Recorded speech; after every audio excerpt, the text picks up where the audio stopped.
Olá, nós vamos apresentar sobre a segunda geração moderna, especificamente sobre a poesia. Vamos abordar três autores: Cecília Meirelles, Murilo Mendes e Jorge de Lima. O grupo é composto pela Daniele Bocardi, Gabriela Araújo, Pedro Antônio França, Yasmin Leão Albino e por mim Maria Clara Raimundo. É preciso ter em mente que a segunda geração modernista ocorre num período muito conturbado da história, tanto mundial quanto nacional. Primeiramente, o que está acontecendo no cenário mundial? A famosa crise de 29, com superprodução, produtos estagnados nas fábricas, falência de empresas, a Bolsa de Valores de Nova York se quebra, inclusive, o que gera uma ruptura enorme na economia, tanto mundial quanto dos Estados Unidos, uma alta taxa de desemprego, população passando fome e miséria, e o Brasil também foi afetado por essa crise, tanto que na produção de café que acontecia em São Paulo foi fortemente afetada. Porém, não só isso, como também no Brasil estava ocorrendo a que a gente chama de Revolução de 30, que ocasionou num golpe de Estado. Que, como Getúlio Vargas era um dos principais nomes da Revolução, ele foi indicado para assumir o poder no nosso país e é onde se inicia a famosa Era Vargas. Também é importante citar que, naquele momento, ocorre o fim da oligarquia entre São Paulo e Minas Gerais, ou seja, o fim da política de café com leite. Então, vamos lá recapitular. Cenário mundial, crise de 29. Cenário nacional, Revolução de 30, golpe de Estado, Era Vargas e fim da política de café com leite. A segunda geração modernista é a geração do 30. É um período que corresponde de 1930 a 1945, por isso o nome geração do 30. A gente pode considerar que essa geração é aquela que bate o pé e afirma que o modernismo realmente existe no Brasil. Ou seja, é aquele momento que tem a consolidação dos ideais modernistas e a volta daquele modelo literário apresentado lá na Semana de 22 por aqueles artistas. A gente pode considerar um marco inicial na parte da poesia a publicação do livro Alguma Poesia de Carlos Drummond de Andrade. Já na prosa, a gente considera o marco inicial realmente a publicação do livro A Bagaceira de José Américo de Almeida. Cecília Benevides de Carvalho Meirelles nasceu no dia 7 de novembro de 1901, no Rio de Janeiro. Bem, por conta de seus pais terem morrido quando ela era muito pequena, ela foi criada pela sua avó. Sua avó ela era muito religiosa, então ela decidiu colocar a Cecília... Ela gostaria que a Cecília tivesse uma educação religiosa também, então ela matriculou a Cecília no Colégio Eustácio de Sá, e foi lá que ela concluiu o primário em 1910. Já nesse colégio ela demonstrou um grande interesse pela literatura, e ela escreveu o seu poema, inclusive, com apenas 9 anos de idade, já nesse colégio, né? Bem, posteriormente ela ingressou no curso normal do Instituto de Educação do Rio de Janeiro. Ela terminou esse curso em 1917, e a partir daí ela começou a exercer o magistério na cidade do Rio. Bem, em 1919, ela publicou o seu primeiro livro, que era um livro de poesias, chamado Espectros. Esse livro contém 18 sonetos históricos, em que a autora ela evoca tanto personagens da nossa história, como personagens da religião católica, e um deles é Joana d'Arc, que a Maria vai declamar para 2022, no contexto da Semana de Arte Moderna. A Cecília, juntamente com os escritores Tasso da Silveira e Andrade Murici, ela participou da revista Festa, que defendia o universalismo na literatura e também a preservação de certos valores clássicos na poesia. Nesse mesmo ano, a autora ela casou com Fernando Dias, que era um artista plástico português, e foi com ele que ela teve 3 filhas. Além de toda a sua contribuição na literatura, ela se engajou muito com a teoria educacional. Então, em 1930 e 1931, ela publicou diversos artigos denunciando tudo o que havia de ruim na educação brasileira. Em 1934, ela inaugurou a primeira biblioteca infantil do país. Além de toda a sua contribuição, ela ainda participou também, mesmo depois de aposentada, da Rádio Ministério da Educação. Ela acabou falecendo em 1964. Mas devido a todas as suas contribuições e a sua qualidade na escrita, né, ela recebeu o Prêmio Machado de Assis em 1965 e também ela recebeu um prêmio por conta da sua obra Viagens, que foi o prêmio da Academia Brasileira de Letras. Agora eu vou ler o poema Joana d'Arc, da Cecília Meirelles. Firme na cela do ginete arfante, da corte na vanguarda, ei-la as hostis, trincheiras que galopa delirante, fronte serena e coração feliz. Sob os anéis metálicos do guante, os dedos adivinham-se viris, que sustém o estandarte palpitante, onde esplende a dourada flor de lis. Rica de sonhos, crenças e mocidades, a donzela de Orleans no seu transvário de mística, na indômita carreira, sorri. Nenhum tremor a alma lhe invade, e, entanto, o olhar audaz e visionário já tem clarões sinistros de fogueira. Agora vou declamar o poema Ou Isto ou Aquilo, da Cecília Meirelles. Ou se tem chuva e não se tem sol, ou se tem sol e não se tem chuva, ou se calça a luva e não se põe o anel, ou se põe o anel e não se calça a luva. Quem sobe nos ares não fica no chão, quem fica no chão não sobe nos ares. É uma grande pena que não se possa estar ao mesmo tempo em dois lugares. Ou guardo o dinheiro e não compro o doce, ou compro o doce e não guardo o dinheiro. Ou isto ou aquilo. Ou isto ou aquilo, e vivo escolhendo o dia inteiro. Não sei se brinco, não sei se estudo, se saio correndo ou fico tranquilo, mas não consegui entender ainda qual é melhor, se é isto ou aquilo. Eu tô com o cabelo uma loucura que só, mas vou apresentar assim mesmo. Enfim, eu vou dar análise sobre os dois poemas da Cecília Meirelles, né, Joana d'Arc e Ou Isto ou Aquilo. É importante começar dizendo que a Cecília Meirelles, vamos ajeitar, que a Cecília Meirelles, ela é uma autora tradicionalmente conhecida pela segunda fase do modernismo, mas ela possui muitas influências parnasianas, românticas e simbolistas. Raramente a Cecília Meirelles ela trabalha com temática social e ela tem uma preocupação maior com o existencialismo, subjetividade, né? Uma subjetividade que extrapola em relação a qualquer outro autor deste período. Ela trabalha com uma poesia que caminha por traços filosóficos, na maioria. Não é densa, mas é tipo assim, é uma condensação, sabe? É muito gigante. São poemas curtos, a maioria sonetos, né? Essa já é uma influência parnasiana. E que tem essas viagens interiores, né? Uma construção da consciência. Ela também tem grande sensibilidade em relação à escrita, principalmente quando ela trabalha em relação à alma, né? A alma feminina, o eu feminino. Tem questões da passagem do tempo, contraposição entre o eterno e o efêmero, o que dura para sempre e o momentâneo, jogo entre o passado e o presente. É uma estética que vai transitando, né? E ela vai ter vários sonetos e mesmo assim ela não rompe com o modernismo, né?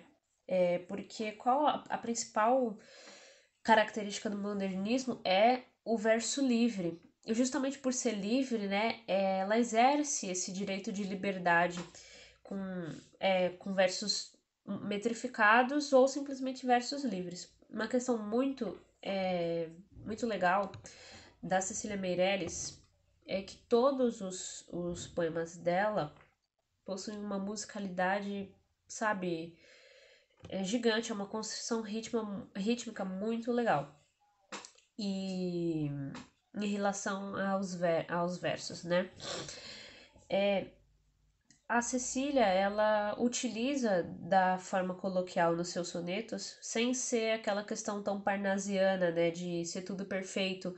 Ah, o poema é lindo, né, mas eu não entendi nada, entende? Então, tipo assim, não tem essa questão parnasiana, ela é bem mais coloquial que os parnasianos, porém, ela não é tão coloquial quanto aos autores que estão com ela nessa mesma fase, né? Então, ela é um meio termo, né?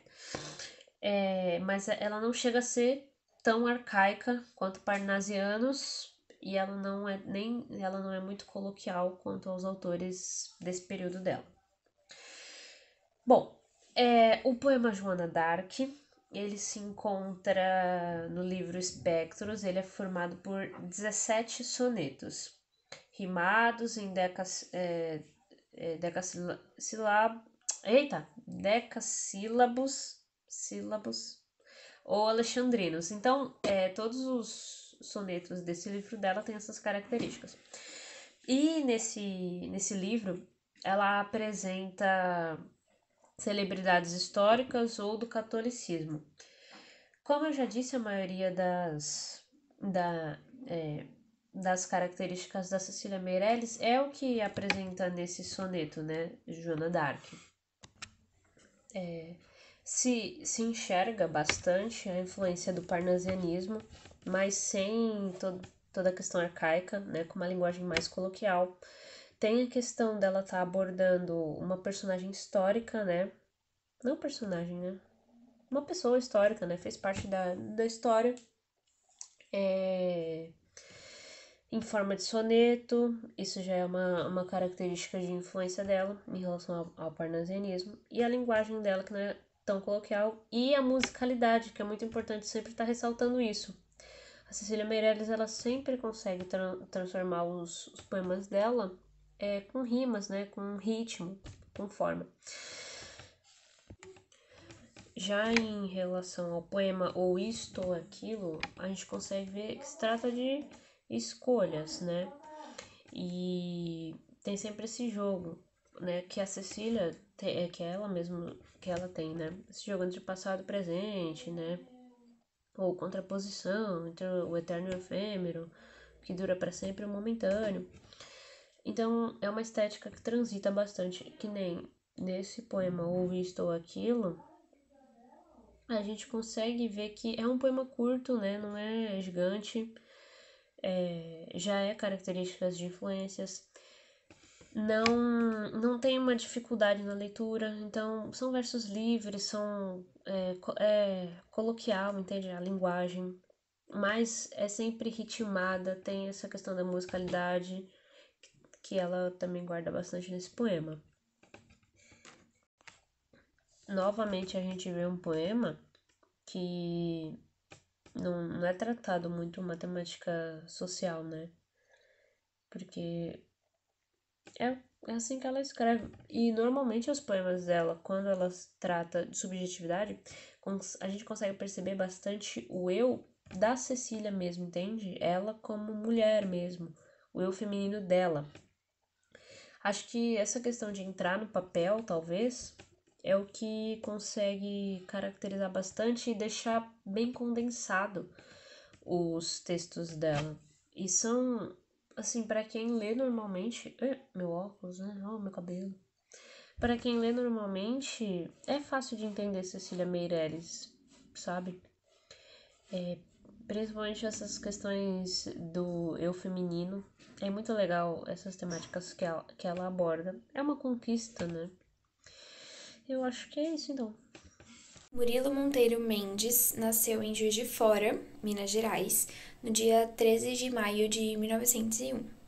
Sua carreira literária se iniciou em 1920, quando se mudou para o Rio de Janeiro e começou a publicar em revistas ligadas ao movimento modernista, sendo elas Verde e Revista de Antropofagia. Em 1947, casou-se com Maria de Saudade Cortesão. Em 1952, se muda para a Europa junto de sua mulher. Lá na Europa mesmo, especificamente em Portugal, ele morre no dia 13 de agosto de 1975. Foi considerado um dos representantes da poesia surrealista no Brasil, a partir da publicação do livro O Visionário, onde o poeta funde o imaginário e o cotidiano, o onírico e o intramundano, assim como o eterno e o contingente. Mas não foi só isso. Murilo Mendes também teve poesias religiosas, podendo destacar uma obra produzida em conjunto de Jorge de Lima. Agora vou declamar o poema O Utopista, do Murilo Mendes. Ele acredita que o chão é duro, que todos os homens estão presos, que há limites para a poesia, que não há sorrisos nas crianças, nem amor nas mulheres, que só de pão vive o homem, que não há um outro no mundo. Uma das coisas que podem ser facilmente notadas nos poemas do Murilo Mendes a preocupação existencial que ele tem, seja ela intimista sobre ele ou até mesmo social. Nesse caso, é uma preocupação existencial e social. Você pode notar isso pela crítica que ele faz, os levantamentos que ele faz sobre os homens estarem presos, sobre os chãos estarem duros no sentido de não poder semear, sobre vida em si, sabe? E uma forte contradição que a gente encontra no texto é entre o título e o restante dele. O utopista se refere à pessoa que acredita na utopia, e a utopia é o paraíso. Porém, o mundo que ele descreve ali é totalmente fora desse paraíso dele, onde a poesia possui limites, em que não há sorriso nas crianças, e no final, o que ele diz assim que dá aquele impacto é que não há outro mundo, que aquele ali é o nosso mundo e lidamos com ele, entendeu? Também é muito importante pontuar a crítica que ele faz à não valorização da arte. Quando ele diz que só de pão se vive o homem, ele está se referindo àquela coisa de não é só de pão que se vive o homem, que ele também se alimenta de alegrias, de poesia, de arte. Porém, ao mesmo tempo, ele fala há limite para a arte e só de pão se vive o homem. Ou seja, você não ganha dinheiro com isso. Essa coisa não está inclusa entre as coisas que te dão prazer e que as pessoas apreciam e tudo mais. Então, ali é uma forte crítica à não valorização da arte na sociedade, que infelizmente até hoje acontece. Jorge Mateus de Lima, também conhecido como Príncipe dos Poetas Alagoanos, nasceu no dia 23 de abril de 1893. Além de escritor, foi também ensaísta, biógrafo, historiador, prosador, médico, pintor e fotógrafo. Em 1930, se mudou para o Rio de Janeiro, onde trabalhou como professor de literatura e médico. Foi também lá onde faleceu no dia 15 de novembro de 1953. Bom, sua carreira poética foi múltipla, passou por várias fases temáticas e iniciou-se no movimento parnasiano. E no final da década de 20, apegou-se às técnicas do modernismo e, em especial, às do verso livre. Nessa época, cultivou os temas relacionados ao Nordeste, como o folclore, a fauna e a flora, a infância, a miséria do povo e a consciência social. Já em 1935, ele se converteu ao catolicismo, o que trouxe para suas obras uma defesa da causa cristã, o que na época não agradou os leitores. Bom, teve também uma fase que correspondeu à celebração da cultura negra, onde mostrava seus ritmos, costumes, e também chegou a apropriar-se do linguajar afro-brasileiro. Agora vou declamar o poema Pai João, do Jorge de Lima. Pai João secou como um pau sem raiz. Pai João vai morrer. Pai João remou nas canoas, cavou a terra, fez brotar do chão esmeralda das folhas, café, cana, algodão. Pai João cavou mais esmeraldas que Pai Slene.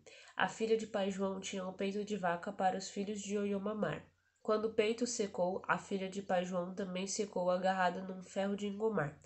A pele de Pai João ficou na ponta dos chicotes, a força de Pai João ficou no cabo da enxada e da foice. A mulher de Pai João o branco furtou para fazer mucanas. O sangue de Pai João se sumiu no sangue bom como um torrão de açúcar bruto, numa panela de leite. Pai João foi cavalo para os filhos de Oiô montar. Pai João sabia histórias tão bonitas que davam vontade de chorar. Pai João vai morrer. Há uma noite lá fora como a pele de Pai João. Nenhuma estrela no céu, parece até mandinga de Pai João. Agora eu vou declamar o poema Canto 5, Canto da Desaparição, do Jorge Lima. Aqui é o fim do mundo. Aqui é o fim do mundo em que até aves vêm cantar para encerrá-lo. Em cada poço dorme um cadáver no fundo, e nos vastos areais ossadas de cavalo. Entre as aves do céu, igual carnificina, se dormires cansado à face do deserto, quando acordares, hás de te assustar. Por certo, corvos te espreitarão sobre cada colina. E se entoas teu canto a essas aves, teu canto que é debaixo dos céus o mais mais triste canção, vem das aves a voz repetindo teu pranto. Entregue teu angustiado surpreendido espanto, tângelas de ti mesmo, em que estão esses corvos fatais. E esses corvos não vão. Muito bom dia a todos. Eu irei fazer a análise do poeta Jorge Lima. Jorge Lima possui seu trabalho dividido em 3 fases, cada uma possuindo características e inspirações únicas. Em sua primeira fase, Jorge Lima aparenta ter uma grande influência neoparnasiana e simbolista. Nessa fase, suas obras possuem características nacionais e místicas. Sua segunda fase se caracteriza principalmente por seu contato com o modernismo, mais precisamente a segunda geração brasileira. Nessa fase, suas obras ganham cunho social e linguagem regional, tendo como principal personagem o negro escravizado. As principais obras dessa fase são os poemas Pai João e Negra Fulô. A obra Pai João, que já foi lida aqui, não é nem um pouco difícil perceber o alto nível de crítica social e regionalismo. Tanto as torturas que Pai João sofre e são descritas na obra, como as chicotadas, como também o maus trato a seus filhos, sua filha que acaba tendo que passar o resto da vida engomando roupa, no caso passando roupa, porque seus peitos secaram graças aos filhos do patrão, e a sua mulher que foi roubada para fazer mucamas. Para quem não sabe, mucamas era uma atividade da época da escravidão, em que as mulheres escravas acompanhavam as senhoras nas ruas. Uma forte presença de metáforas também, mas está muito presente nesse poema. E é isso. Em sua terceira e última fase, o autor deseja restaurar a poesia em Cristo. Assim, essa fase é marcada por elementos católicos, surrealistas e oníricos. Oníricos é relativo a sonho. Os textos são extremamente carregados de técnicas, figuras de linguagens e diversas métricas, tanto que nas épocas dessa fase do autor, é muito comum de ele misturar métricas e diversos tipos de versos em seus poemas, tanto que alguns chegam até a utilizar os versos livres, que não possuem métrica alguma.